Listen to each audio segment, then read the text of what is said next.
Good evening, ladies and gentlemen, boys and girls. Welcome back to Talk of the Devils, brought to you by talkofthedevils.co.uk, your number one Manchester United podcast. Probably the best I've ever said that on the back of a very, very good win. Not pretty today, was it? But a massive, massive 3 points. And I'm loving Ten Hag ball at the moment to a certain extent. But obviously, I feel like we've got a little bit of more reassurance. I know that you guys want to discuss the defence a little bit more today.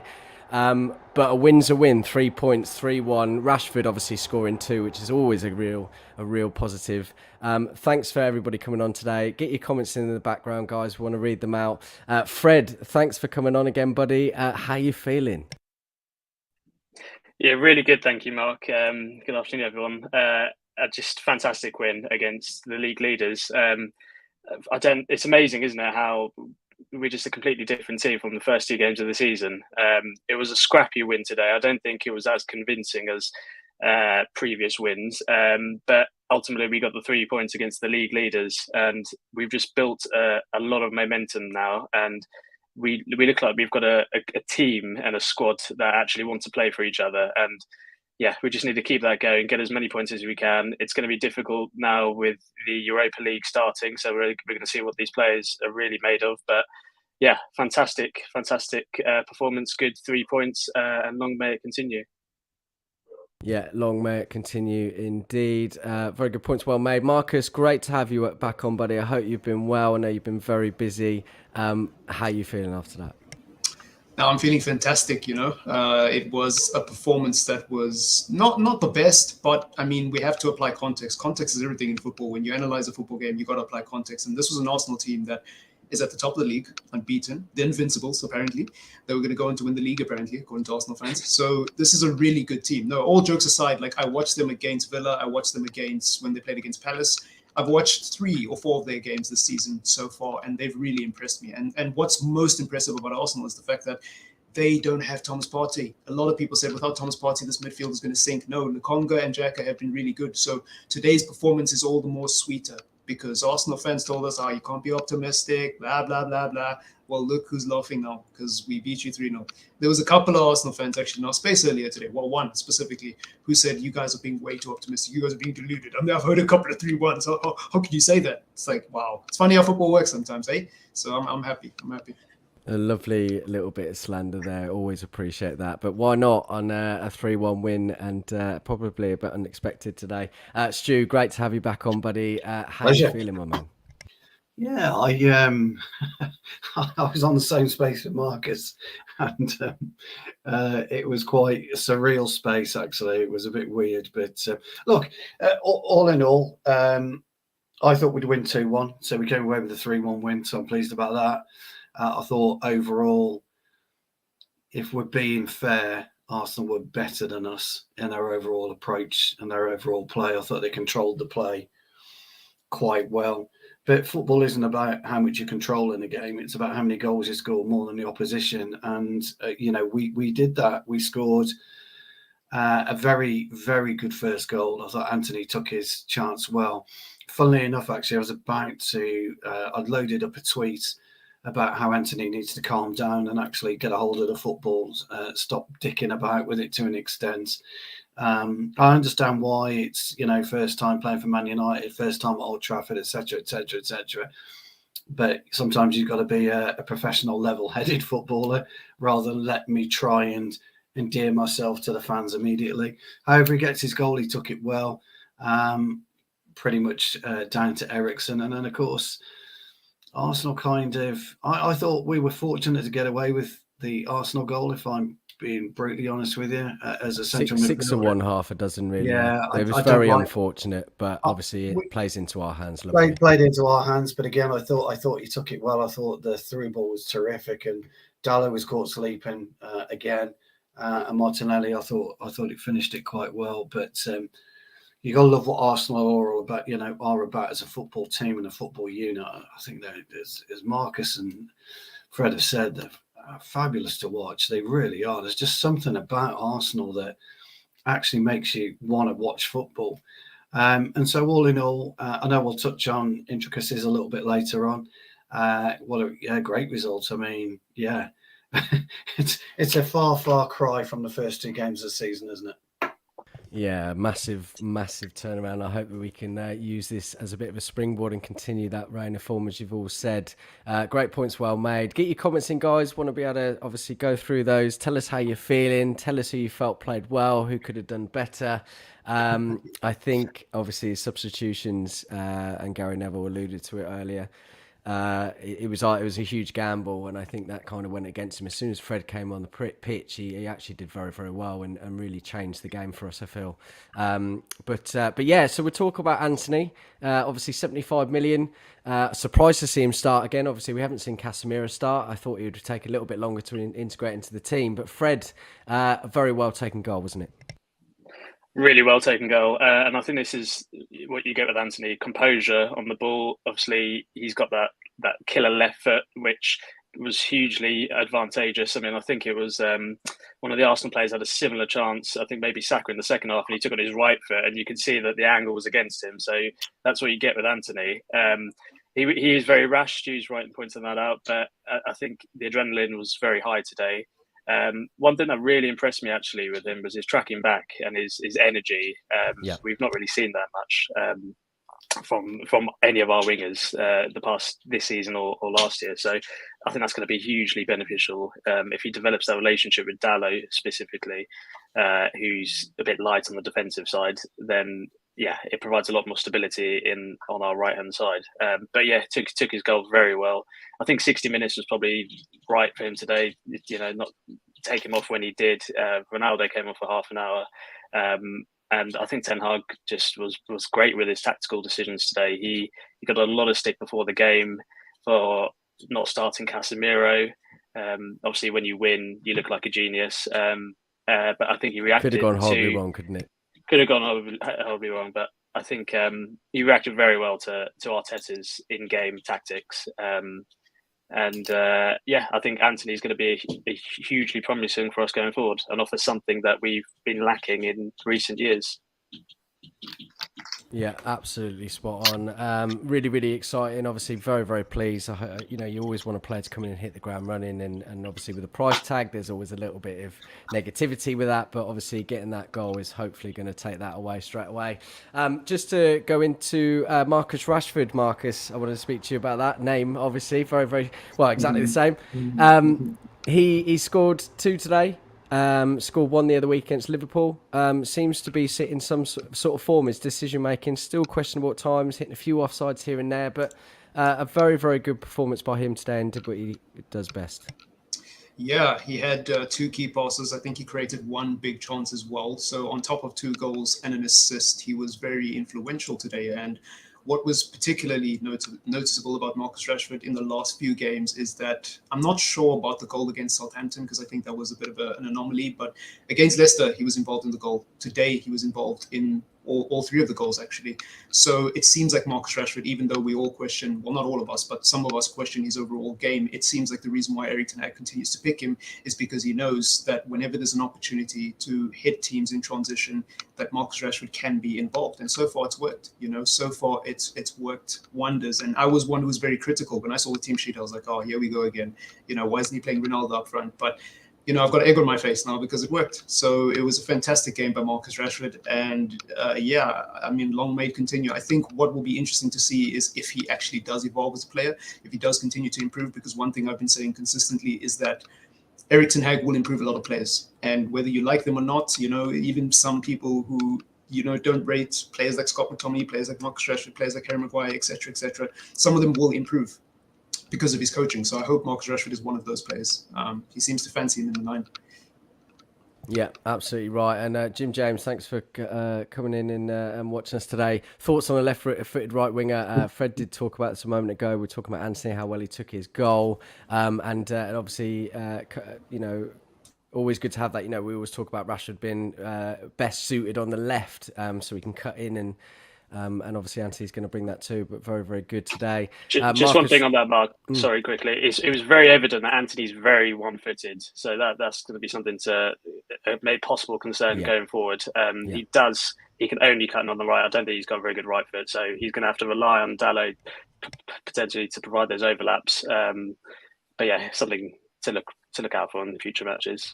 Which I think, obviously, with Dalot, he's criticised defensively sometimes, a couple of times today in particular, but he is better on the overlap. So hopefully this will kind of push him on to make those more often. Marcus Rashford has said it's always a big game against Arsenal, especially as they have such a good start to the season.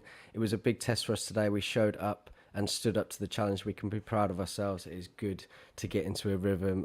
Very well said there. I'm going to come to you, Stu, on Bruno. Lots of criticism over the months. We've spoken about him a few times. We said against Leicester and against Liverpool, doing the simple things much, much better. Today, 7 ball recoveries, 3 key passes, 2 out of 3 long balls completed, 2 out of 3 ground duels, 1 aerial duel, 1 tackle, 1 interception, 1 assist. Did very well today, didn't he, I thought? I don't quite know what to make of Bruno, to be honest. He is one of those enigma type players. You either rate him or you don't rate him. There's kind of nothing in the middle with him. I think he would infuriate me if I was playing in the same 11 as him, by virtue of he doesn't do anything simple or doesn't do anything that you would consider to be simple. But on the flip side of it, he has that ability to pull something out of the air that is just phenomenal. And I think with the way that Eriksen's playing, I think Bruno needs to kind of adjust his game slightly and become the more simplified footballer rather than the one who can become the creator, because we don't necessarily need that out of Bruno now. We need that out of Eriksen. Just to interject very quickly, I think this was the difference between United and Arsenal today, particularly in the midfield. I think Eriksen and Bruno did the right things when it mattered, and that was the kind of difference in and why we got the scoreline that we did. It's worth pointing out that we got battered in midfield for 60 odd minutes until Fred came on, and they basically, as soon as Odegaard was swallowed by and suffocated by Fred, there was a real problem with with our midfield. Mctominay for the first 10 minutes was a liability.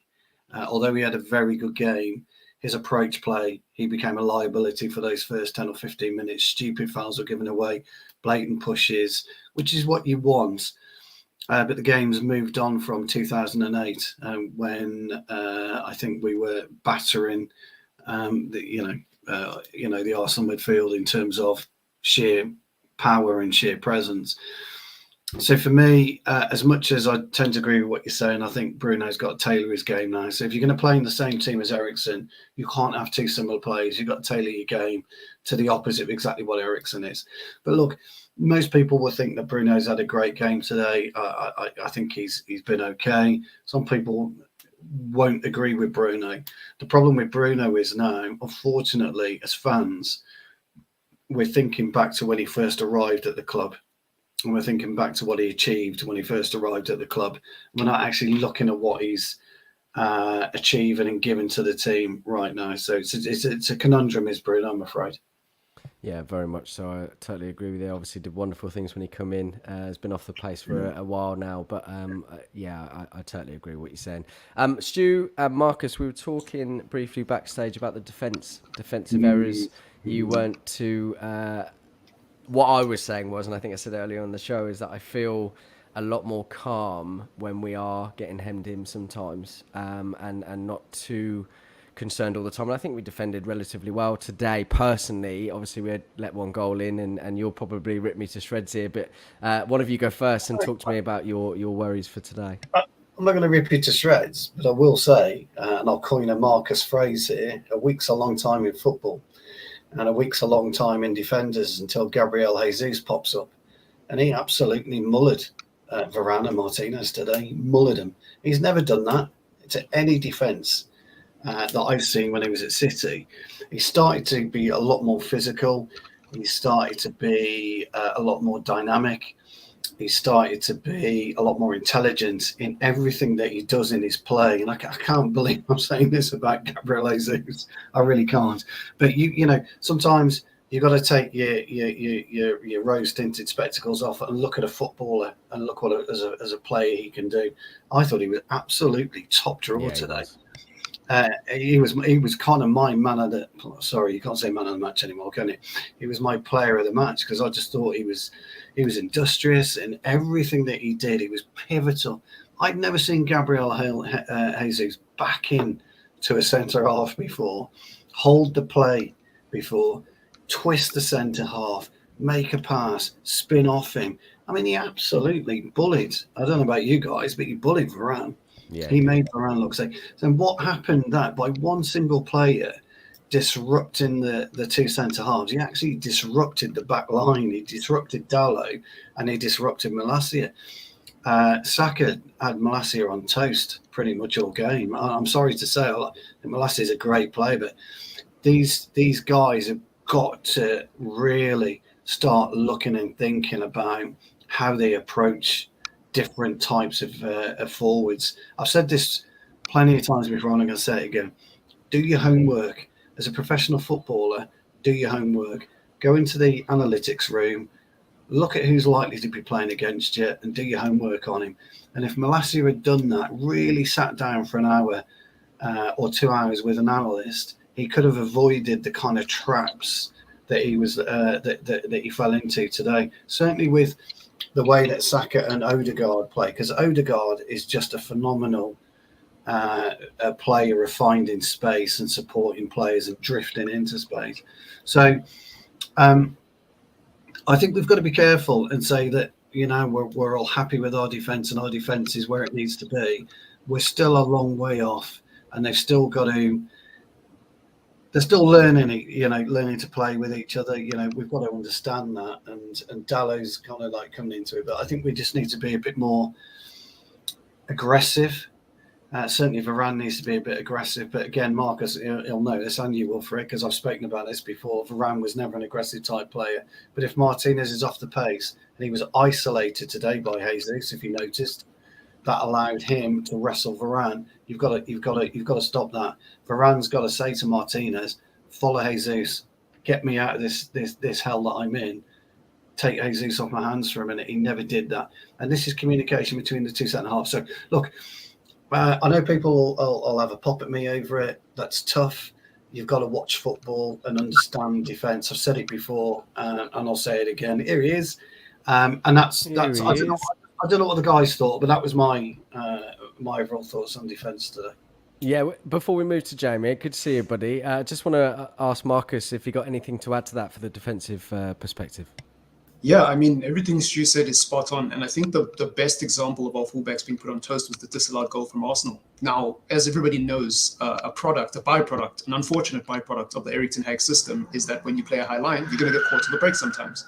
And against a well-organized team like Arsenal, you're going to have moments where you are completely unprepared. And Dalot was unprepared. If you go back and watch that replay, obviously the foul happens on Eriksen, but the build-up and the way in which they spotted that ball out to Martinelli so quickly, and Dalot just didn't read it in time and was caught out of position.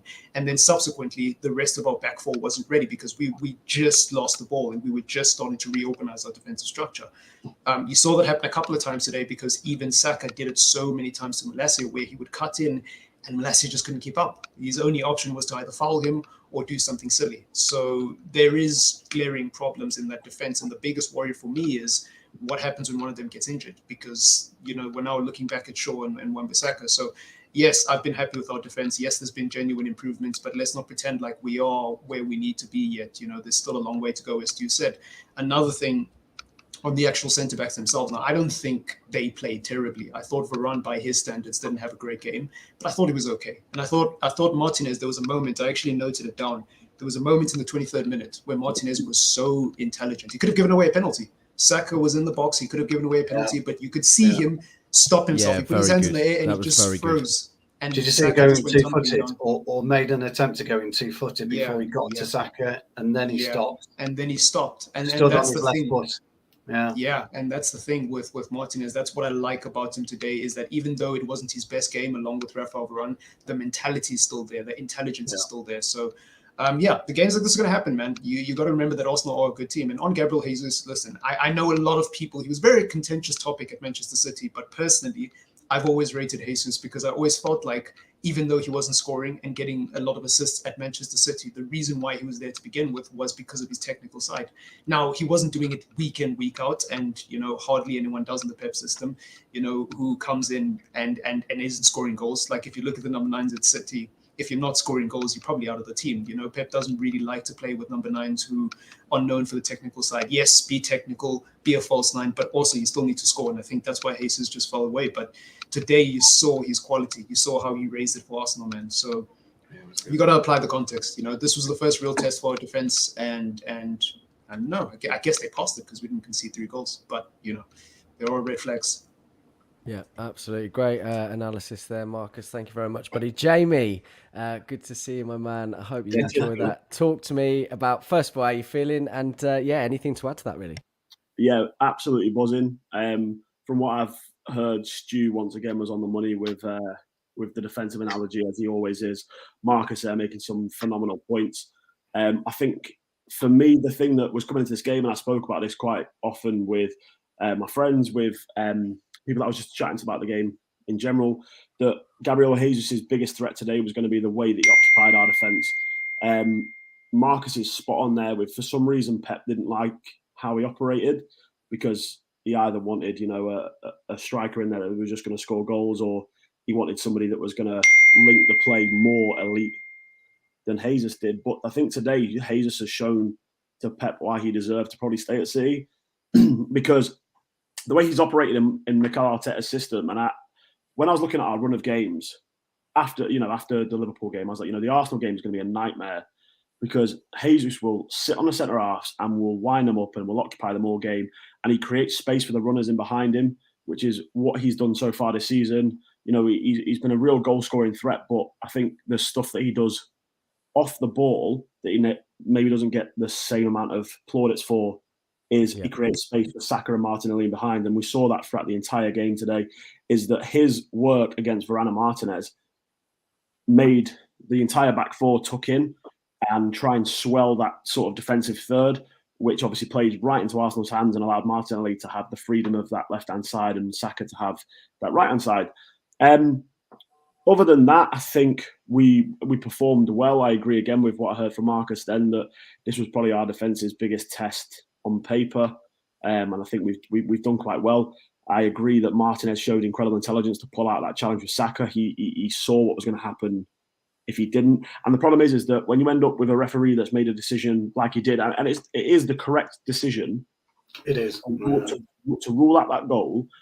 I understand that people's frustration is that VAR shouldn't be getting involved with something that isn't a clear and obvious error, and there's arguments that it might not have been a clear and obvious error. But the problem is that when you end up with a referee that rules out a goal like that, there's almost that instinctive behaviour that he's going to try and find a way to rectify that. And I do think that if Martinez had put any foot anywhere near Saka, that's a penalty. So I think he was very intelligent. And then I think Arteta today showed why he still has a long way to go to be a top manager. I think his big game management was horrendous. They were clearly dominating us in the midfield in that second half, and for some reason he decided to risk that and bring on Smith Rowe, Vieira and Nketiah. And literally 2 minutes later, we went up the other end and made it 3-1. And I think that is poor management. Big gamble, wasn't it? Yeah. And if that gamble pays off, people turn around and go, oh, that's why he's an elite manager. But it was clear that it wasn't. Arsenal's biggest joy today came in that second half through the lines that we weren't operating in midfield as well as we should have done. And we created space. And he threw all of that away by bringing on Smith Rowe, Vieira and Nketiah. And then after that, the intensity was gone from Arsenal. It was a really easy run out for the rest of us. For the final 20 minutes of the game, I don't think we got out of second gear, really.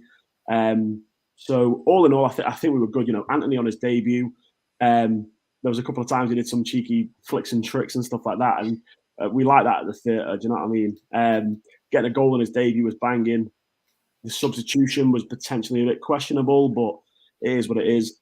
And I think that people were losing their heads a little bit at Casemiro not being included, but I tweeted out about it that I think that it was the correct decision to make.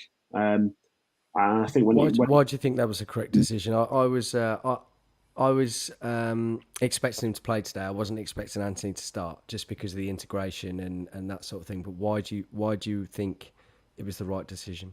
So Casemiro has just spent the last decade playing at the base of arguably the best midfield in the world. He's had, Kroos and Kroos and Modric next to him. And people use his Real Madrid success as a reason as why he'll be great in the Premier League. And I completely understand that, and I agree. However, on the opposite side of that is you remove one key piece of the jigsaw and immediately start playing them next to a midfield that has, without doubt, been quite passable and been lacklustre over the last 18 months. And very quickly, he ends up with an abundance of work to do. He ends up with pressure on him. And before you know it, people are turning around and questioning the signing of a 30-year-old. So I think that Ten Hag has done well to manage his introduction into the side. And people use this idea of Antony coming in as a bit of an example of hypocrisy from Erik Ten Hag. But the simplest thing there, and this is what I tweeted out, is that Antony's just spent the last 2 years playing under Erik Ten Hag. He understands his system. He understands what he wants out of his players, and he understands how to adapt. Absolutely right.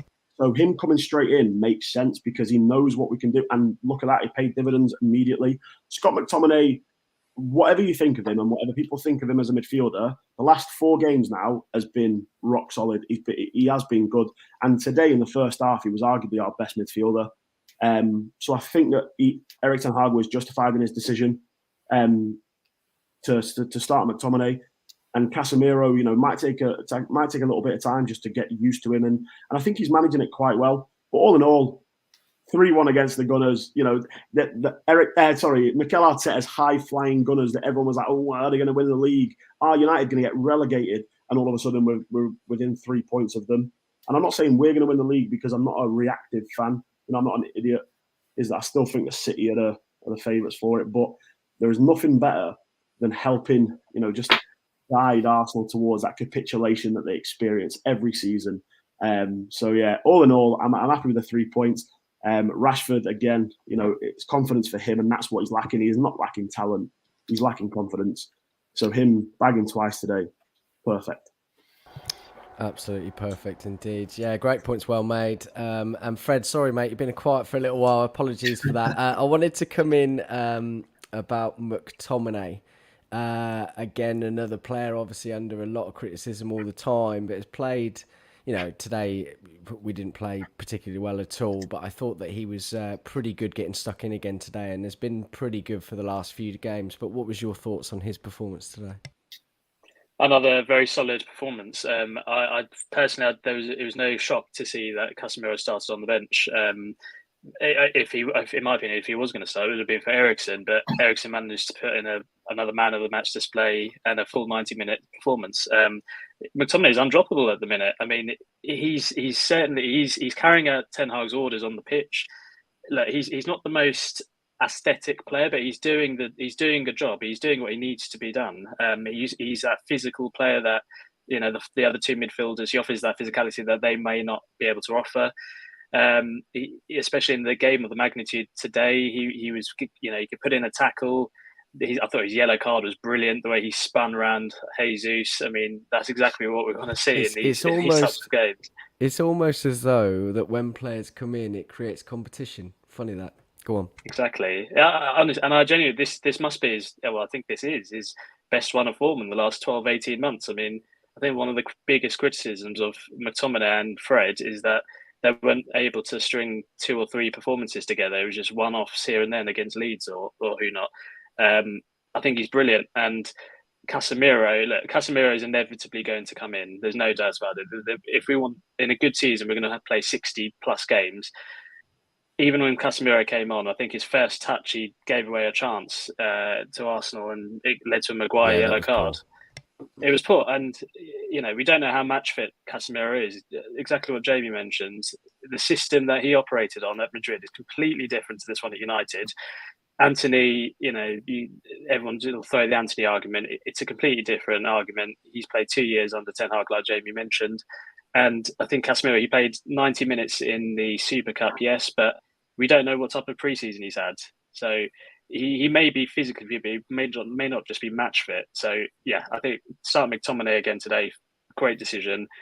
And I think, look, if he continues playing like this, he's going to he could keep Casemiro out of the team for a lot longer, because this midfield three of McTominay, Eriksen, and Bruno is clicked, and look at 4 wins out of 4 with that combination. So it's very impressive. But I think our best player today personally was Eriksen. I think it could be one of the signings of the season. I mean, to get him free of charge, 0 transfer fee is ridiculous. Priceless transfer fee and a priceless performance, wasn't it? Oh, have you tweeted that? I haven't, but I should.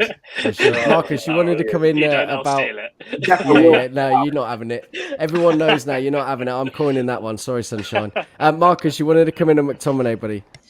Yeah, I was gonna say actually, 100% pass accuracy. 25 out of 25 passes completed by Scott McTominay. Would you look at that? It was an amazing game. I think he won 3 ground duels. I think he didn't really win. It says he didn't win any aerial duels on surface score, but I did see his head actually connecting with the ball. So I don't know what that's about, but yeah, fantastic performance all around. And one thing I loved about Scott McTominay in the previous game, and again today, is when the other team is on the break, he is so pivotal to the way we defend. Because I wouldn't usually say this, as everybody knows, I'm not a big fan of McTominay, but against Leicester and in parts today, even though it wasn't as prevalent today, that right-hand side with Delo and that right-hand side with Varane, whenever they're out of position, he's able to drop in between both of them. And if you look at his heat map, especially against Leicester, most of it is in that region. So you could tell when Leicester were trying to hit us on the break there, he was so important to us defending. And it happened again today. Now today, obviously, because Arsenal nearly carved us open a few times, it wasn't as noticeable. But nevertheless, it was a fantastic game by McTominay. And on the point of Eriksen, listen, I think Eriksen was the player of the game today. But I have a bit of an unpopular opinion on Eriksen. I genuinely feel like, for me personally, he has been an underwhelming signing. Not because I don't rate him, not because I think he's been awful, but more because I would love to see him play in his natural position. I would love to see him play more advanced. And whilst I do think he played well today, it would be nice to see which version of Christian Eriksen we see when Casemiro inevitably comes into the team. You know, I feel like maybe my expectations of Eriksen were too high, and so maybe I'm coming across as a Debbie Downer to some people, but no, he was fantastic today. He really was, and no complaints. Yeah, absolutely spot on. And I see your point. Absolutely. I think obviously been playing pretty well in the number 8, but obviously we have that option. I think that's the biggest difference in our midfield this season, is we've got several players that can play in several positions and bring a bit more fluidity. George Kyle going absolutely nuts in the comments. Love your comments coming in, buddy. And I'm just checking Fred's Twitter page to make sure he's not taking my point. But yeah, no, great points, well made. Just to read a couple of things that Erik ten Hag has said. Arsenal played very well today, but we defended well. And I never had the feeling that they would break us. Fair play. It's good to have a bit of confidence. Good thing to say. Both Antony and Rashford played great and were a continued threat. Our offence is strong and very creative. It's great to see. We are happy and satisfied with the win. Also, the performance against a really good team. They played really well. And he said something earlier which really epitomises what he's about and why I love him, actually. Is he said, you have to live every day high standards, and that is my demand. And I think you can see that in the team. But any comments on what he's said there, Stu? When you do post-match comments, it's always difficult, isn't it? You know, you're coming out, you've got a microphone shoved into your face. What can you say, really? You've also got to be very careful on not to give away any kind of game plans. And managers, if you look back on any manager that's ever been, they say exactly the same thing, but just differently. But ultimately, it's the same thing. So I think it would have been difficult for him to come out and say anything but, that Antony played well, Rashford played well, Eriksen dictated the game, that type of thing. De Gea stood on his line. Again, as usual, he wouldn't actually say that. But I think he's been more honest than a lot of managers. He's been quite critical to his players, particularly in the first 2 games. He goes into scenarios where he knows that we need to do better, and I like that. It sort of teaches us. The problem you got is you've got journos that just ask the same things.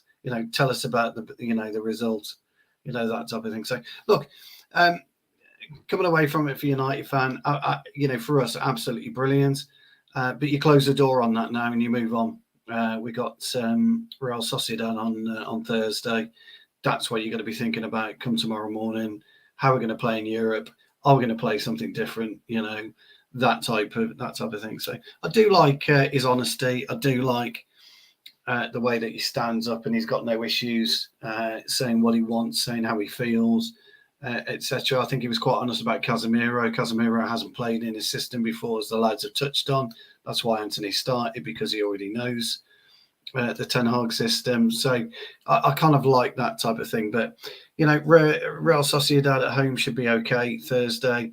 But I'm going to chuck a spanner in the works in. I would drop McTominay on Sunday against Palace away, and I would bring in a more dedicated central defensive midfielder just for that one. Casemiro.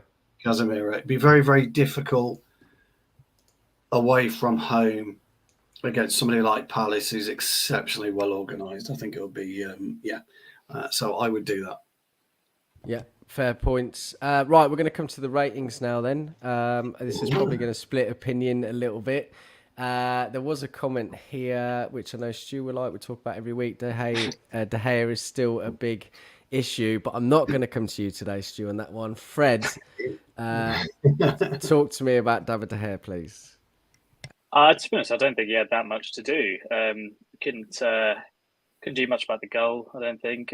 Although Arsenal had, possession and controlled the game better than us, they didn't really have that many clear-cut chances in order to test there. So I'd give him just a solid 6 out of 10. But yeah, I think he wasn't tested as much as Arsenal's performance showed, or should have seen, should we say? So yes, 6 out of 10. I'm going to come to everyone actually for every player today instead. Marcus, David De Gea. Yeah, I agree with Fred. I don't think he had much to do. So for me, it's just a bang average 6 out of 10. I remember one good save he made, but I can't even remember who shot the ball. It's all a bit hazy to me. I don't know why. Usually I'm able to speak on De Gea because he is one of my favorite players at the club. But he wasn't great. He wasn't bad. He was just okay. Surprisingly, he didn't have much to do, even though it feels like we had a very, very difficult game at the back. Yeah, absolutely right. And Stu, you in agreement? Yeah, I'll go with 6. Okay, short and sweet. Jamie? I'm gonna go with a 5. I think he made a couple of good saves. I think the one Marcus was thinking of then was from Martinelli. Martinelli shot and De Gea spread out across the goal. But I think that De Gea was culpable for the goal that we conceded. He seemed to come out to the centre halves, and him and I think it was Dalot got in the way of each other before they scored, and I think that was quite poor management from him. But other than that, he didn't really have much to do, and he was all right. Yeah, good points, well made. So a 6, 5 or 6 in general. Diogo Dalot, Fred. Yeah, this one's. I was listening to what the guy said about defence. I didn't really chip in. I think this was definitely one of the biggest tests of the season so far for the back four. I think they struggled a lot. I think that's what the consensus is, and that's what I agree with. One thing I will say is I'm probably one of his biggest critics. I've never really rated him, but he is proving, I think, most, if not all, United fans wrong this season, and he has improved so much, which is great. And I just remember one of the crosses in the first half to Eriksen early on. I think it was in the first 10 minutes. I just thought that was absolutely brilliant. Little flick from Antony, and then the first time he whipped it in back pace, we probably should have put us up 1-0 that early. That was the Eriksen chance, wasn't it? It was the Eriksen, chance just went wide. I think just based on his defensive performance, I think Martinelli had him today, but it's all a learning curve. I'll probably give him a generous 6 out of 10. But this would have done a lot for his his game to learn. Confidence, his game. He's going to learn, because Arsenal's front three are brilliant. They're actually fantastic, and it's actually worrying, I think, because they're very young as well. They're going to develop the front four with Odegaard behind them. They're a test for anyone in the league. So to only concede 1 as a unit, I think it's very good. But 6 out of 10, a generous 6. Yeah, Marcus, you in agreement? Yeah, sorry, I was muted there. But it's got to be a 6 from me. I think going forward, he was all right. I think I'm looking at his stats here. 1 key pass, 1 chance created. I can't remember which that was. These stats are very weird. But yeah, it was just an okay game, to be honest with you. I think that disallowed goal is going to give me PTSD for the rest of the week because I'm so happy it was a foul on Eriksen. Like when I saw Martinelli darting past him, just had flashbacks. But anyways, 6 out of 10. Yeah, I'll come to you in a moment, Stu. Just some more comments by Erik ten Hag, and I know you're going to want to spitball about Dalot, I'm sure. So he's gone on to say, obviously, we can have a better pressing and organisation. We can control the game more. We can be better in possession with better composure on the ball. Then we will dictate the game even more. We haven't been together long, so we'll work on it. So obviously, he's very much aware that things need to be improved on. He talked about a situation. He said that we can still do things better with pressing. We had a good plan, but the incoming from Zinchenko, for instance, that gives them outnumbering in midfield. We can be more composed on the ball and don't give away the ball. Stu, Dalot. He gets a 5 for me. He just daydreams still during matches. His positional sense is still pretty poor. You can't live in fairyland when you're playing right back at Old Trafford, and he does that too often for me. He doesn't really think about his position, and it's a bit of a problem. So yeah, 5 for me, I'm afraid. Yep. Jamie? Yeah, I even think 5 might be a bit generous, but I'll stick with a 5. I think he's been good, obviously, the last 3 games, and I think I agree with what everyone's saying about how he's proven people wrong. But I think today, in his biggest test, he came up short. Martinelli had him on strings in an attacking sense, and then when Arsenal were defending, or even when Arsenal were just in possession, in the sort of first and second third, the fact that Zinchenko can invert and play as a midfielder, as a fullback, shows that Dalot was not pushing and pressing high enough that he should have been. I think he was quite weak today, and I think he was the focal point that Arsenal attacked and got joy out of. There was obviously a bright spark from him, like we were saying about with the Eriksen chance, when he seemed to switch wings. He was on the near side, which was bizarre. But I think, he's been good, and he's still young. You know what I mean? He is still young. I do still think we need potentially a right back to supplement him as well at the best of times. But look, I'm all for players developing. I'll say this on Twitter today that people. One of the biggest problems with football is that people's opinions never change. People do not allow their opinion to change, and I think Dalot will start to change people's opinion. I think he's looked good in the last 3 games. The problem is today. I think he was a little bit cattish. I think the back four as a whole was scared at times, and I think Dalot suffered from that. So for me, I'll give him a 5 as a generous option, but he needed to do better against Martinelli, especially. Yeah, great points, well made. Just to come to George's comment here, Dalot a 6 for me. He did well offensively, but defensively he does struggle. And Stu hit the nail on the head. Positionally, his positional awareness is poor at the best of times, and he does need to improve on that. But an improvement nonetheless. And obviously Ten Hag has shown some confidence in him, so that's fine. Right, Varane, Fred. 5 for me. I don't think it was his best game at all. Like Steve mentioned, he really struggled against Jesus today. For some reason, Jesus was bringing the ball down on Ramsdale's long kicks and the defence's long kicks, and I'd expect a centre back to dominate the centre forward, especially one of Jesus' stature. If memory serves me right, I'd have to watch it back, but I think he had a part to play in their goal, maybe a misplaced pass. He did.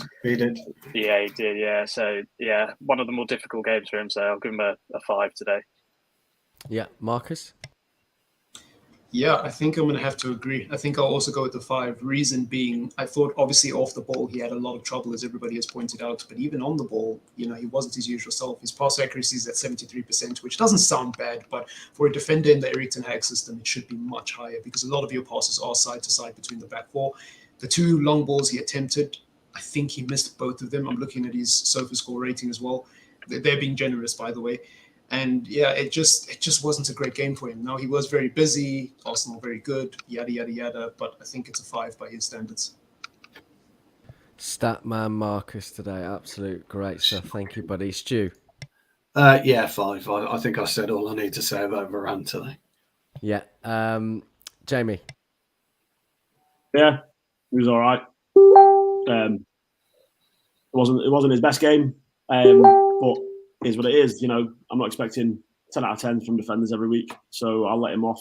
Like I said before, when I jumped on when I got home, Jesus occupied him very well. I don't think it's necessarily a game of Varane being poor.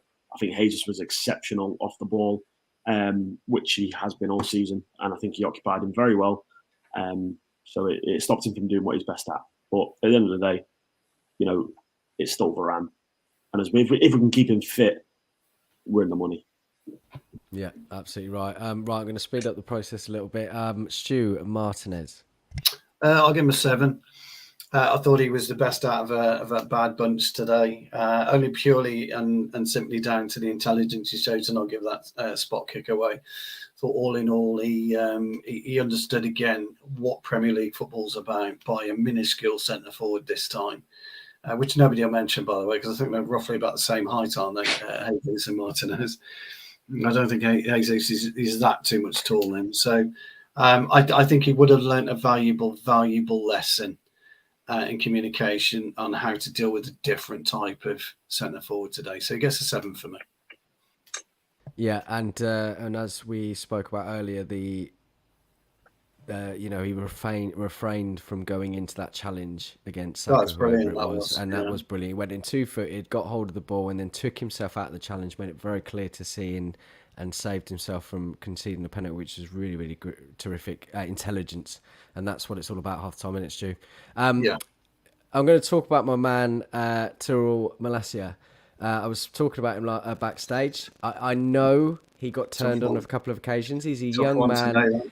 He's got a lot of experience that he needs to get, but I absolutely love the passion, and he's got some great footballing ability. He goes forward really well. His overlaps are excellent. He defends very well majority of the time. But Marcus, talk to me about your rating and your Malacia today. Yeah, I'm a big fan of Malacia. He's exceeded all of my expectations, but today was his worst performance by far. And you can see the lack of experience in him. Now, the unquantifiable things such as passion, desire, excellent. And there's never a moment where I look at Malacia and I think, oh, he's not confident, or maybe his head's gone. No, he's a very confident young man, and he should be very proud of the way he's conducted himself. But in terms of the technical ability and the technical aspect of it, just wasn't a great game. Just even going forward, I don't think he really did much. His pass accuracy is okay, but he didn't play that many long balls. He didn't hit any crosses today. I think he attempted one cross and he missed it, actually. So, yeah, it just wasn't a great day. And Saka putting him on toast didn't help at all. So I'm going to give him a 5. I feel that's a bit harsh, man. Maybe I've got rose-tinted glasses, and I'm not disputing what you're saying, Marcus, but I felt like he did... He was fair today. I felt like he had not his best performance, absolutely, by any means. Did get turned a lot, but I just think he's got so much. His ceiling is so high, and I know we're basing it on today's game, absolutely. But I'm really been impressed by him, and I hope he continues that. But no, don't disagree with you, buddy. Jamie, we're going to come to Mctominay, and I appreciate a few of you might want to say that, so please come in. As and when you want to. Just to give you a few things first, 100% pass accuracy. You said this earlier, Marcus. 3 ground duels, 1, 3 clearances, 2 tackles, 1 out of 1 dribbles completed, 1 shot blocked, 1 interception. Jamie, you first. 7 out of 10. I think he was, like I say, he was our best player in the first half. I think Eriksen picked him to man of the match, in my opinion. I think Eriksen did actually get the man of the match in the end anyway, but he did, yeah. It's almost like when you stop playing people as a 6, that they start to actually perform well. Do you know what I mean? Like Mctominay is not a 6 in any stretch of the imagination. But the amount of times that we played him at the base of a midfield 3 and he gets caught in possession or he gets pressured and he struggles, I do think that today he did well. He was winning like you say, he was winning his duels. His passing between the lines, I don't think I've seen Mctominay pass between the lines for about 2 years, because he had options. So I think that, hopefully it's a sign of things to come under Ten Hag, that he's sort of getting the best out of players that people thought would have been on the fringe. I know that eventually, apparently it came out as well that Donny van der Beek was injured today. That's why he wasn't in the squad. But the fact that people were either complaining that Casemiro wasn't in the starting 11 over McTominay, or that Van der Beek didn't take his place on the bench, or whatever it was going to be, people are allowing this perception of what McTominay's been under different managers and when he's been in the poor run of form. And people refuse to accept that he's done well, but he's done well today. Do you know what I mean? Like he was absolutely crucial to our success in the first half, at least. I think as a team we stopped being as productive in the second half, so it maybe took off a couple of maybe points for him in a rating. But honestly, mate, 7. I think he was spot on today. I think he's been spot on the last 3 games as well. And hopefully, this is another remontada for Scott McTominay. Love that. Anyone else on McTominay? Is there something that we're missing? And we know his frailties. We know that he can put in good performances. Marcus, you come in first, buddy. But is there something we're missing? Why is it manager after manager? McTominay, obviously, he's playing very well at the moment. You can't dispute that. Love what he brings. Obviously, got very, very big positives, but very big frailties too. But is there something that we're missing, Marcus? I've been thinking about this for a very long time. I've listened to other people talk about it. I've listened to rival fans talk about it. And so far, I pick up 2 things. The first one's going to sound really silly, so bear with me. But the first one is his height, because when you look at the profile of midfielders we don't have one who's as tall as him. And that's really important for winning second balls, especially in the Premier League. And obviously his physicality, you can kind of combine those 2 points. But the second one, and it's something that for some reason, when it's Malacia, when it's Martinez, when it's fan favorites, passion, desire, it's celebrated. But when it's McTominay, it's made fun of because he's a passion merchant. But I think his application, his attitude, and the fact that he listens to the manager's instructions is one of the reasons why he starts. Now, I'm not suggesting that Scott McTominay is a great midfielder, and I'm not suggesting that I'm a huge fan of his, but even I'm starting to change my mind of him, because at the end of the day, at this level, you need players in the team who are going to do the donkey work. As Fred likes to put it, you need someone to carry the piano for the artists to play. We can't all be artists. We can't all be lead singers. And you need those pillars in the team. And I think that's what McTominay brings to the table. And on top of that, today, he showed that he is capable of looking after the ball. It's just a case of what's going on around him, So that's my thoughts on him. And I agree with the 7 out of 10. But you need those players. Like, I'm not going to keep banging on about McTominay, but I massively agree with everything Marcus just said there. The thing is that you need those players in a squad. You can't have a squad of 11 players that are all, these absolutely, like, I don't know, I don't even know what word I'm looking for, that are all these YouTube clip merchants and stuff like that. Every single successful squad in world football has always had at least one player that will do the dirty work and that will put in a 7 out of 10 performance when needs be. He might not do anything that makes the highlight reel or whatever, if we're going to talk in an American sport sense. But for me, like, what McTominay has offered us since he came into the squad way back when, is that when he's on his game, he does the dirty work and he puts in those consistent performances. And I think that he is unfairly targeted quite a lot, because people look for scapegoats in this United squad. Is that every time that we end up in that poor run of form, and we did it under Ranić, we did it towards the end of Solskjaer's tenure, we did it under Mourinho's tenure, Louis van Gaal. People always try and identify scapegoats. And unfortunately, I think that Scott McTominay has ended up over the last 18 months as one of those scapegoats. As much as people can have an opinion on a football player, and that is absolutely fine, people also need to be prepared to accept when their least favourite footballer puts in a shift and does well. And he might not be the guy that's going to set Old Trafford alight. I'm not saying that, but at the same time, you need to be able to go, you know what, he was solid today. He's been solid the 3 games prior to this as well. And he deserves a spot in that starting 11 because he's doing his job. It's not fair to rip him off the starting 11 sheet just because he was shit last year. Sorry, if he was poor last year. You know what I mean? And I think that's what United fans need to get into their head, is that it's all right for a player that's been poor to start performing and warrant a place in the starting 11. You've summed that up brilliantly. Fans do need to do that more. We're rightly entitled to have our opinion. We're rightly entitled to criticise a player when they've done poorly. That's just what happens. But you also have to give credit where credit is due. And you're absolutely spot on. Right, I'm going to move on to Ericsson. Fred, 76 pass accuracy, 11 final third passes. The most for Man United, 3 long balls completed, 2 key passes, 1 assist. We said about this on the Leicester reaction.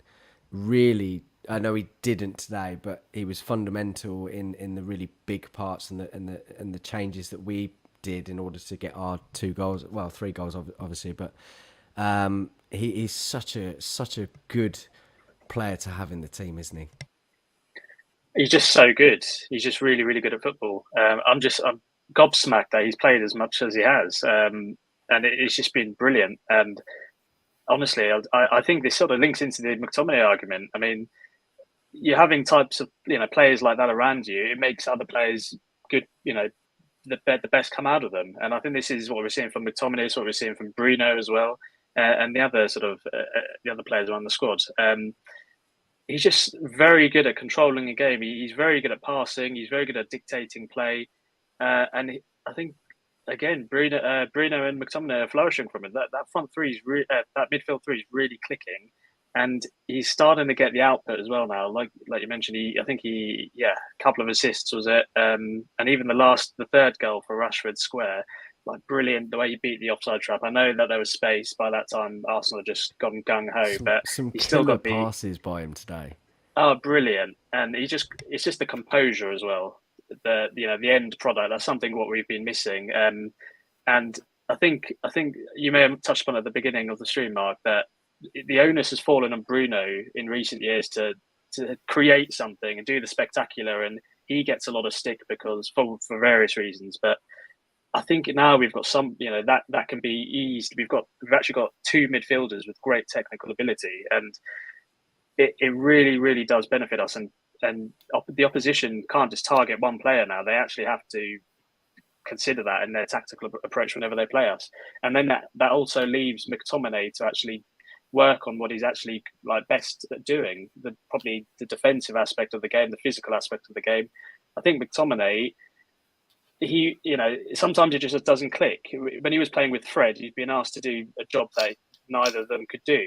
They're not great technically, but now that Eriksen has come into the team, the dynamic of the midfield has just completely changed, and the players can actually focus on what they're best at. So I'd give him an 8 today, a high 8 probably, and yeah, I think deservedly man of the match, another man of the match performance, and another 90 minutes under his belt, which is just fantastic.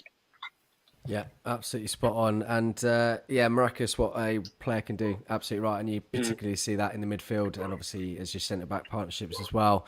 Great to have Helly in the comments. Thanks for joining us. He's so calm on the ball.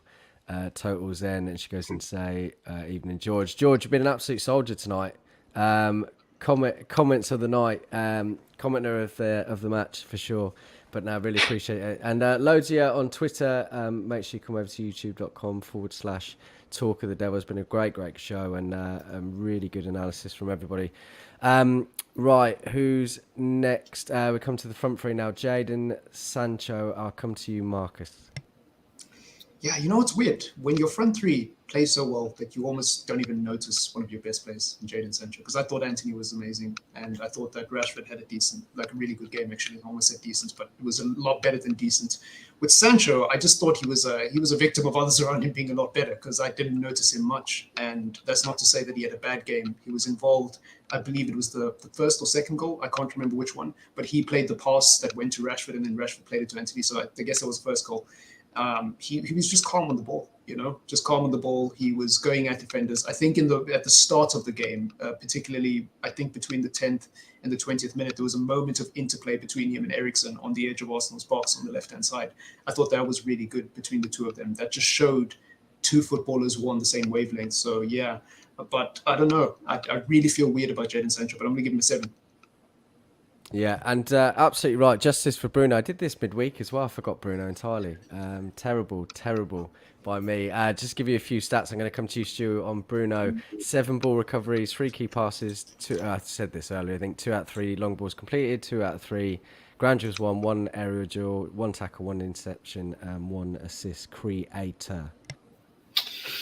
Yeah, difficult one for me because, I mean, he was okay today, Bruno. I don't think he set the world alight. I'm going to have to give him a 6, really.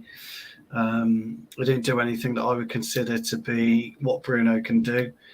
And whether or not funnily enough, Marcus was talking about Sancho, and I thought Sancho was anonymous today.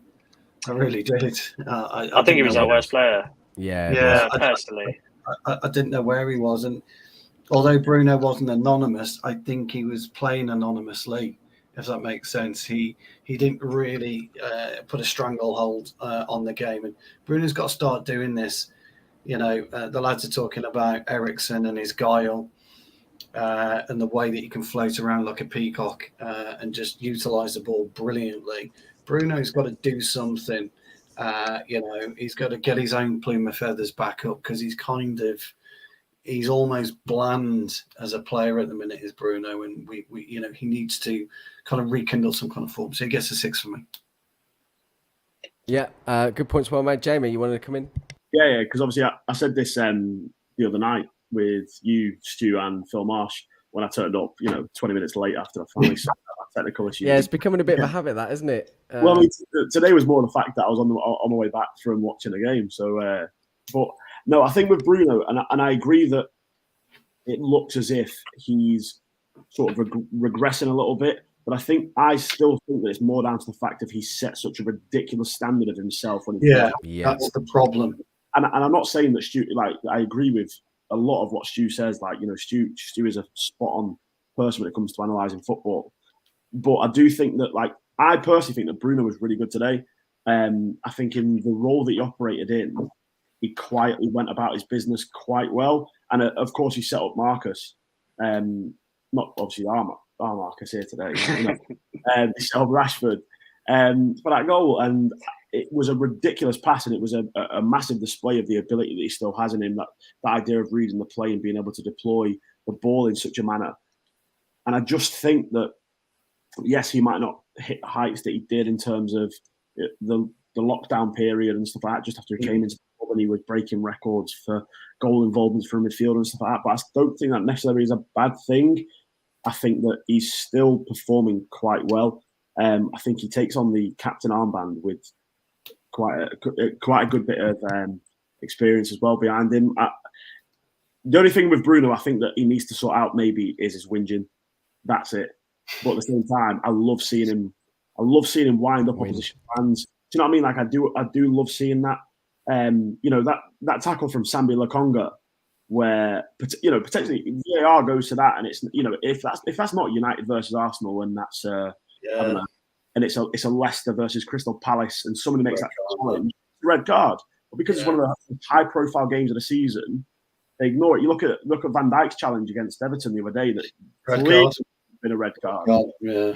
These are leg-breaking challenges, and he was lucky there, really. The only thing that I get is that obviously Bruno spends a lot of time in the Premier League, sort of on the floor, maybe whinging a little bit, and I think the problem is that let him down today, because in that situation, Sambi Lokonga should have been sent off. I'm sorry, that should be reviewed, and that should be a red card, because they are potential leg-breaking challenges.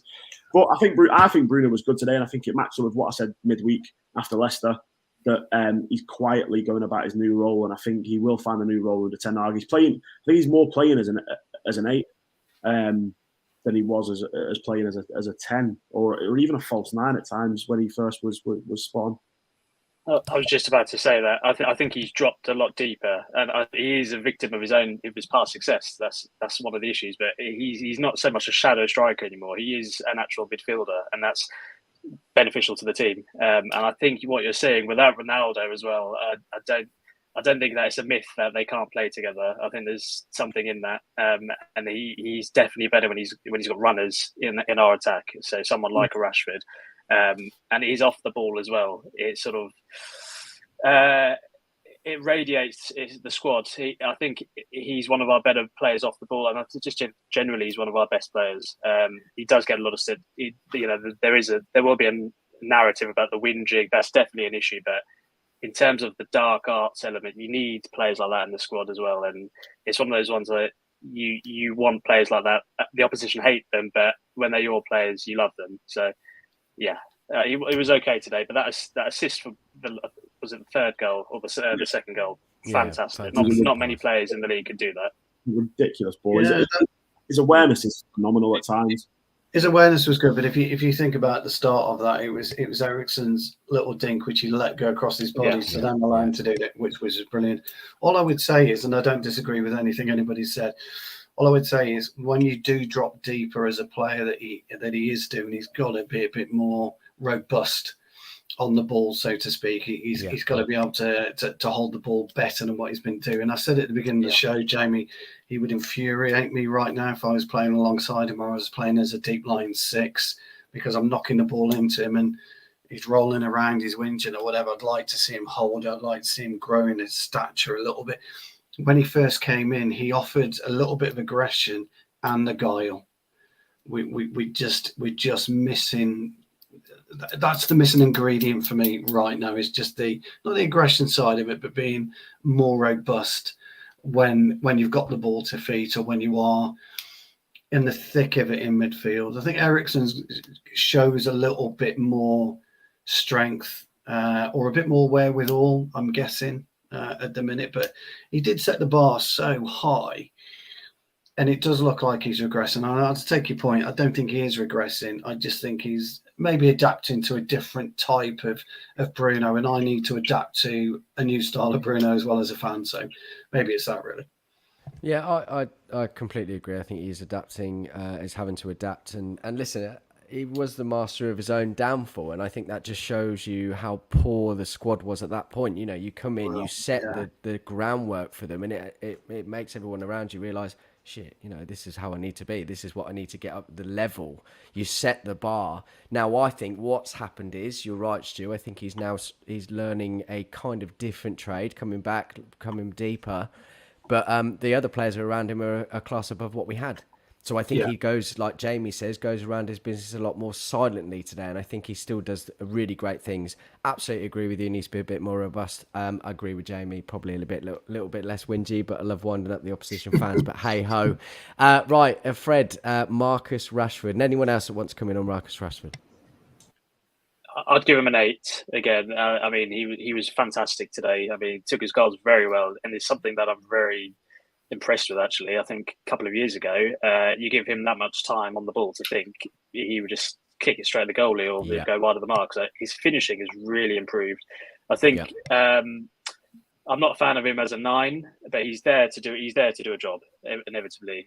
Ten Hag's got him in the team to do a job. I think he was better when he was drifting from the left in the second half.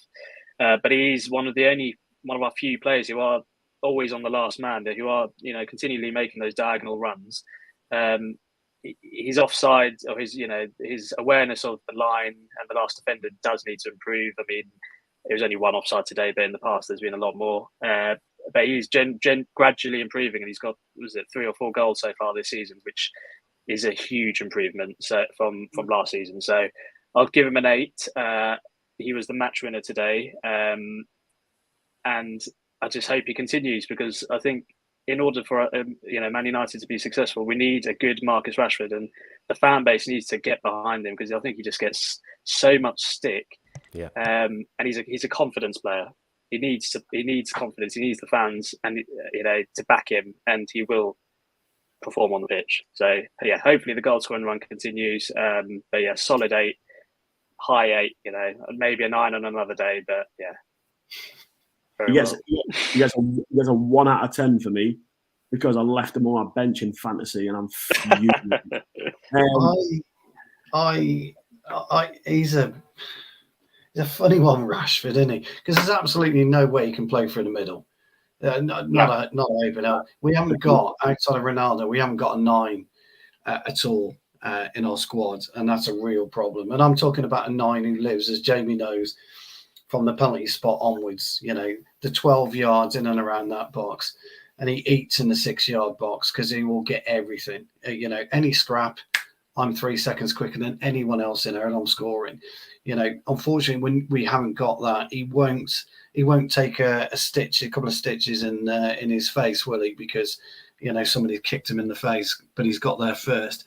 There's no way that there's a ball going to drop 4 yards off the line, and Marcus Rashford, the goalkeeper, and 2 defenders, and the ball are ending up in the back of the net, because that's what a 9 is.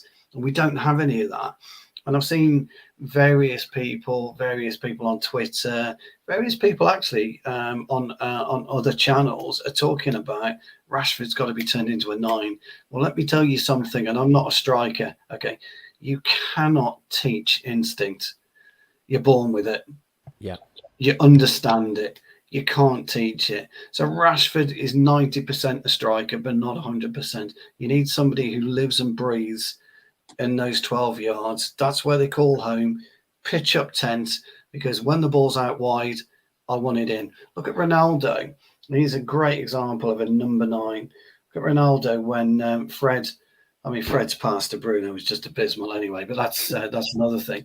But Bruno couldn't get it into, Ronaldo's already there. Ronaldo's saying, I want it near post because I've got the space to flick it home. And he's fuming because the ball doesn't come across. Rashford wouldn't be doing that because Rashford wouldn't be where Ronaldo was. And that's what we need to consider. So that's the only reason. But I'll give him an 8. I thought he was good today. Look, I saw a willingness from Rashford today that I haven't seen for a while, a willingness to run, a willingness to try and get into space, and a willingness to cause last problems. few games, I think. Yeah. But there are always problems from the wider areas, then never problems down the middle. Yeah, like I agree with what Stu's saying. For me, honestly, I've said this on pretty much every stream that I've been on with you lot over the last couple of years, is that Marcus Rashford is one of my favourite footballers that have played for United in recent times, because I absolutely love him. I think he embodies everything about this club that is good. The opportunity for young players to break in from the local area and to get that opportunity. I think he's been, again, I mentioned before about scapegoating. I think he has been unfairly scapegoated. I think the system has changed that much in the time. He made his debut under Louis van Gaal, and since then he's had 4 managers. We've had Van Gaal, Mourinho, Oli, Ranieri. Ten Hag's his 5th manager, who've all chopped and changed his position, what they expect of him. Whereas I think realistically, what Marcus Rashford is a kid that enjoys playing football on a park with his mates, and I think he should be treated like that. And I think we saw that today. A ball gets played in that he can run onto and latch onto that ball and just slot it past the keeper. And that's where he plays so well. I agree with Stu, he is not a number 9. He is not an out-and-out centre-forward in the slightest. He definitely played his best football when we operated with inside forwards, and we were playing a fluid front 3 that he was allowed to run off the shoulders of the defenders and create space in for himself or for Martial or for somebody else who won't be mentioned. So I think that he does need a centre-forward maybe to operate around. But I think, again, what we're seeing this season under Ten Hag, and it matches up with what Ten Hag said in his comments when he said that he first came in and he was impressed with what Rashford was showing in training and that he wanted to help him get back to his best. And I'm not getting ahead of myself here in the slightest because, after his surgery, Marcus seemed to struggle a little bit. But we've seen him now score a brace against Arsenal. And this is the Arsenal that everyone was banging on about, saying, are they going to be the ones to win the league? Oh my God, they've brought in Jesus and Zinchenko and, could this be another invincible year? And Rashford's just turned up and dunked on him and scored a brace. And this is a man that people were saying is not a footballer. Do you know what I mean? So I think it measures up quite well. And I think that what we're seeing now is that Marcus is loving his football again. He's going to enjoy it again. He's got a manager that believes in him. He's going to put an arm around him. And he's playing a system that suits him well. The fact that we have runners that the midfielder are allowed to operate in a certain way where we can soak in a little bit of pressure, allow the opposition defence to advance onto the press, and then we have somebody that can release the ball into the runners behind. And that's how it works. You look at Rashford's goals tonight, perfect. So for me, I really hope that this is the start of another remontada for Marcus Rashford. Do you know what I mean? Because he is my favourite United player of the last 6 years since he made his debut. Because, like I say, he embodies what this club is about. And Fred was right before. He gets so unfairly slated just because people are like, because he's an academy graduate, everyone gives him a free pass. It's like, no, mate. We've seen what he's about. He's a good footballer. And I really, really hope that this is the season that we see him back to his best, enjoying his football and going on to do good things, man, because there is no one that deserves it more than Marcus Rashford. Yeah, just to jump in on Marcus Rashford, it's kind of hard to follow up that point because I think you made some excellent points already. But I think football fans love to over-egg the pudding. And I mean that both on the positive end of the spectrum and the negative end of the spectrum. Now, with Marcus Rashford, it's more on the negative end of the spectrum because people make it sound like he should be playing in League Two. Actually, lower than that. People sound like he should be playing pub football. That's how people, when they describe him as a footballer, it's almost as if he's that bad. But anybody who watches football knows that Marcus Rashford is not that bad. And it's clear why Erik ten Hag is using him. Obviously, because Anthony Martial's injured, that plays a part. But also, when you look at him versus Cristiano Ronaldo, Rashford has the pace, he's got the mobility. And again, football fans will do this thing where they say, well, so just because he's got pace, he's good enough to start for Manchester United. It's like, well, pace is an attribute in football, is it not? Why do people turn good things about Bruno, about Rashford, and a handful of other United players into a bad thing, into a negative thing? They use the one thing that player specializes at to beat them down instead of saying, okay, he's got pace, but here's what I don't like about him. Let me try be constructive. And I think with Marcus Rashford, you see that a lot. He was actually one of my favorite players at the club too, like a couple of years ago. The reason why I stopped liking him as much is because I felt like the things that he was actually good at started to dry up. I thought that under Oli, even though his overall performances were not that great, he was scoring goals and he was assisting. And I didn't care about anything else. If you're an attacker and you're scoring goals, you're assisting, you've done your job, in my opinion. Like, I would rather an attacker who plays badly for most of the game and scores an assist than somebody who plays well, has the technical ability, but there's no end product, as an example. So for me, I was happy with Marcus Rashford. And then when that started to dry up, that's when I was like, okay, we need to have a conversation here. So now it looks like he's starting to get back to that Marcus Rashford who is scoring, who is assisting, who isn't just making runs into blind alleys and not, releasing the ball when he needs to be. And then that's great. That's great. Long may it continue, Yeah, absolutely right. Fred, do you want one more comment? Sorry, just to finalise on Rashford, I think his strengths are opposition who play high line. Like I mentioned, his biggest strength is running in behind the opposition's defence. Against your Liverpools, against your Arsenals, the big teams, he's going to have a lot of success, and he's probably a very useful tool to employ in those types of matches. It's when you get to scored your a lot of goals lower against end the Big Six as well. Exactly. It's when you get to your teams, low, medium block. That's when I think he's going to get caught out when there's not much space to exploit behind. So, and that's where we need a proper number 9 in the future. Yeah. Yeah, good points, well made, guys. Obviously, we've well run over tonight, but it's been a great show. Really, really enjoyed all of your comments. But I'm going to give the last one to Marcus. Great to have you on board, and really, really great stuff tonight, mate. All of you, obviously, but Marcus, talk to me about Antony and his debut today and your rating for him. I'm going to try to keep it very brief, but I thought Antony was excellent, considering it was his first game against an Arsenal team that's going to go invincible and win the league, apparently. He was fantastic. No, he was honestly fantastic. I mean, not even the goal itself, but just the subtle things, like the way when he receives the ball, he's able to scan what's going on around him and release at the right time. There was a few moments where he played a pass, whether it was to Rashford or Bruno, and sometimes they were misplaced because they're not on the same wavelength. They just started playing together, so that's going to happen. But when the passes did come off, I was like, wow, that's the kind of stuff that goes unnoticed with people. And yeah, man, you can tell he's a very intelligent footballer. So for me, I think it's got to be a 7 out of 10. He had a great performance today. The only reason I wouldn't give it an 8 out of 10 is because he got hooked. I don't know why Erik ten Hag took him.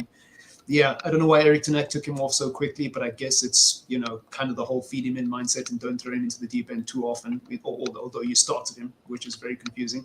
But yeah, I thought it was fantastic. I'm ecstatic with Antony. I'm trying my best not to fall in love after one game. Yeah, he gets a 7 for me as well. I kind of agree with Marcus, but I just thought he had...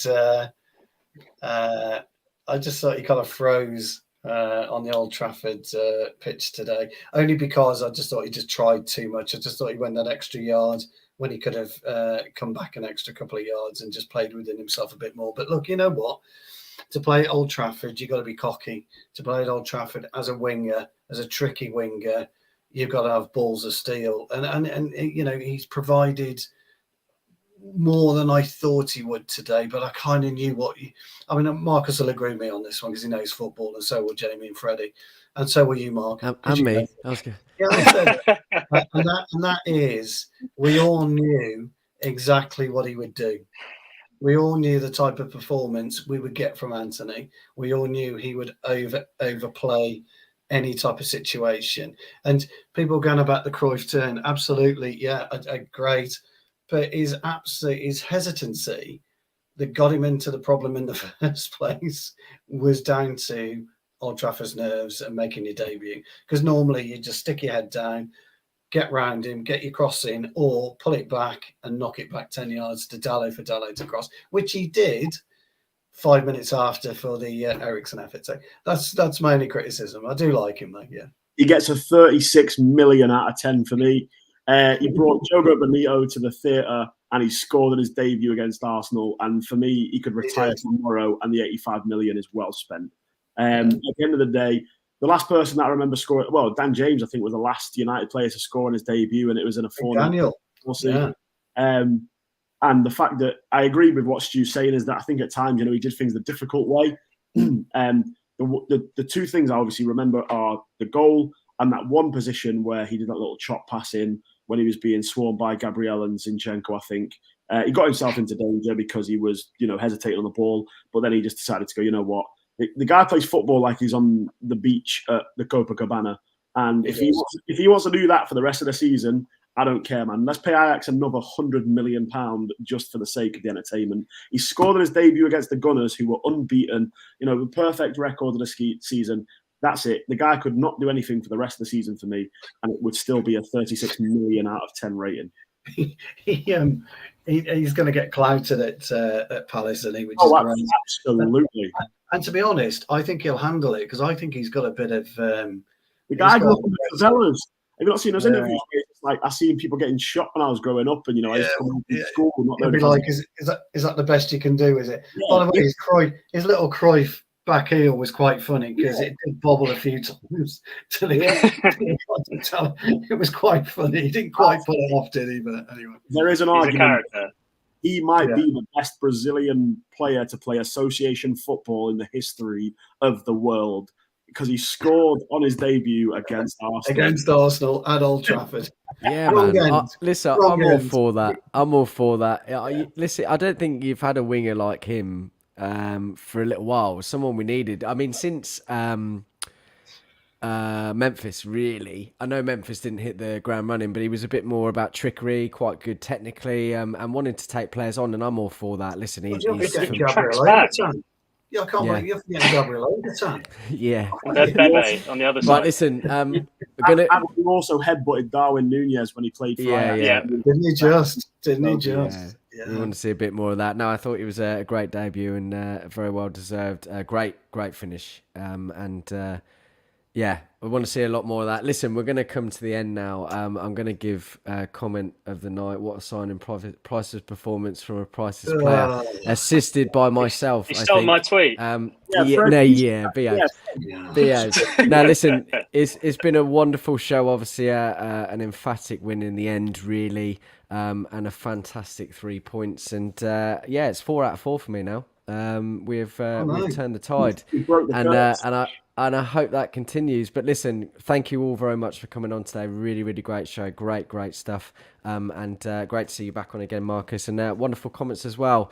Listen, we've got your usuals. Jamie will be speaking to Luke Still again next week on Tuesday. Really great show that is. Knows his stuff, and Jamie does as well. And obviously a show with Paul Parker again next week. But as I said, really, really great to have you all. 3-1 back up into 5th. The Diogo Bonito Reds. Exactly. We'll see you next time.